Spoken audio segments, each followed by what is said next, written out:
औपचारिक और अनौपचारिक संगठन पे विस्तृत चर्चा करने के पश्चात अब हम दोनों में अंतर देखते हैं। परीक्षा के लिए अत्यंत महत्वपूर्ण प्रश्न है ये। औपचारिक और अनौपचारिक संगठन में क्या अंतर है? औपचारिक संगठन की स्थापना नियोजित ढंग से अधिकारों के द्वारा की जाती है। औपचारिक संगठन की स्थापना वेल प्लान्ड, सुनियोजित और एक श्रृंखला होती है। उच्च स्तर के अधिकारी, हर स्तर के ऊपर एक उच्च स्तर के अधिकारी होते हैं, इस अनुसार इसको बनाया जाता है। कोभारार्पण मतलब उच्च स्तर के अधिकारी निम्न स्तर के अधिकारी से काम करवाते हैं, उन्हें अधिकार देते हैं। पर अनौपचारिक संगठन की स्थापना अपने आप स्वतः पारस्परिक सामाजिक संबंधों के कारण बिना किसी नियोजन के ही हो जाती है। इसको बनाया जाता है और यह अपने आप बन जाता है। जैसे हमारे रिलेशन है, जैसे हम समाज में उठना बैठना करते हैं, जिस प्रकार के लोगों से मिलते हैं, धीरे धीरे धीरे हमारा ग्रुप बढ़ते चला जाता है, जान पहचान बढ़ती चली जाती है। तो यह अपने आप उत्पन्न हो जाता है, इसको बनाया जाता है। उद्देश्य, औपचारिक संगठन का उद्देश्य या उनका जन्म तकनीकी एवं व्यावसायिक उद्देश्यों की पूर्ति के लिए होता है। औपचारिक संगठन इसीलिए बनाया जाता है कि आप अपने उद्योग में, संगठन में, संस्था में नई नई टेक्नोलॉजी का प्रयोग करें और उस टेक्नोलॉजी के माध्यम से आप अपने लक्ष्य को प्राप्त करें। और अनौपचारिक संगठन का जो उद्देश्य होता है वो संतुष्टि के लिए होता है, कि आपसे सेटिस्फेक्शन मिले, रिलीफ मिले, उसके लिए होता है अनौपचारिक। पर संगठन का जन्म होता है औपचारिक संगठन का टेक्निकल, जो हमारे उद्देश्य उनको पूरा करने के लिए। संबंध, औपचारिक संगठन में कर्मचारियों के मध्य अव्यक्तिगत संबंध होते हैं, मतलब किसी भी प्रकार के कोई पर्सनल रिलेशन नहीं होते हैं, सिर्फ व्यावसायिक प्रोफेशनल रिलेशन होते हैं।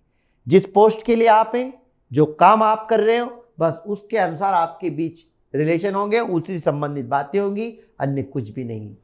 और अनौपचारिक संगठन में सदस्यों के मध्य व्यक्तिगत पर्सनल रिलेशन होते हैं, व्यक्तिगत जानकारी जो होती है। अवधि, औपचारिक संगठन अपेक्षाकृत अधिक स्थायी एवं दीर्घकालीन होते हैं। औपचारिक संगठन एक बार जब बनते हैं तो लंबे समय के लिए चलते हैं, और बनाया इसीलिए जाता है उसको कि वो ऑर्गेनाइजेशन लंबे समय तक चले। जबकि अनौपचारिक संगठन जो होते हैं ना, वो अस्थायी होते हैं, अल्पकालीन होते हैं, थोड़े समय के लिए होते हैं। इनका कोई निश्चित उद्देश्य नहीं होता, पर इनका निश्चित उद्देश्य होता है। औपचारिक संगठन का आकार बड़ा होता है, अनौपचारिक संगठन का आकार अपेक्षाकृत छोटा होता है, क्योंकि यह उद्योग के प्रकृति के आधार पर बनाया जाता है और सामान्यतः बड़े स्तर पर काम करने के लिए ही इतने सारे कर्मचारी, उनके पोस्ट, उनके लेवल सब तय कर दी जाती है। और अनौपचारिक संगठन तो आपकी व्यक्तिगत पहचान, क्षेत्र, एरिया के बेस तक ही सीमित होता है। सत्ता का प्रभाव मतलब शासन, इसमें सत्ता का प्रभाव ऊपर से नीचे की ओर होता है, मतलब जो भी आदेश होते हैं वो टॉप लेवल द्वारा बॉटम लेवल तक पहुंचाए जाते हैं। और अनौपचारिक संगठन में सत्ता का कोई महत्व नहीं होते, इसमें समतल रिलेशन होते हैं, सेम रिलेशन। ऐसा नहीं कि मुझे उस व्यक्ति से बात करना है तो किसी और से मिलना होगा, इसमें सेम लेवल होता है। कोई भी व्यक्ति किसी से अपने विचार विमर्श कर सकता है, लेकिन इसमें ऐसा नहीं होता है। और औपचारिक संगठन में संगठन चार्ट का प्रयोग करते हैं, इसमें संगठन चार्ट की आवश्यकता नहीं होती, क्योंकि उद्देश्य, नियम सब पहले से तय कर दिए जाते हैं और बना दिए जाते हैं, लिखित रूप में होते हैं। जब भी आपको कोई समस्या आती है, आप वो नियमावली, वो चार्ट को उठाएं और उस चार्ट में नियमों को पढ़ें और नियमों के अनुसार आप काम करें।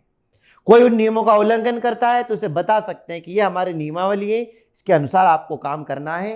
ये संगठन चार्ट की आवश्यकता होती है औपचारिक संगठन में। अनौपचारिक संगठन में कोई चार्ट की आवश्यकता नहीं होती है, क्योंकि उसमें कोई लिखित नियम या संबंध नहीं होते हैं।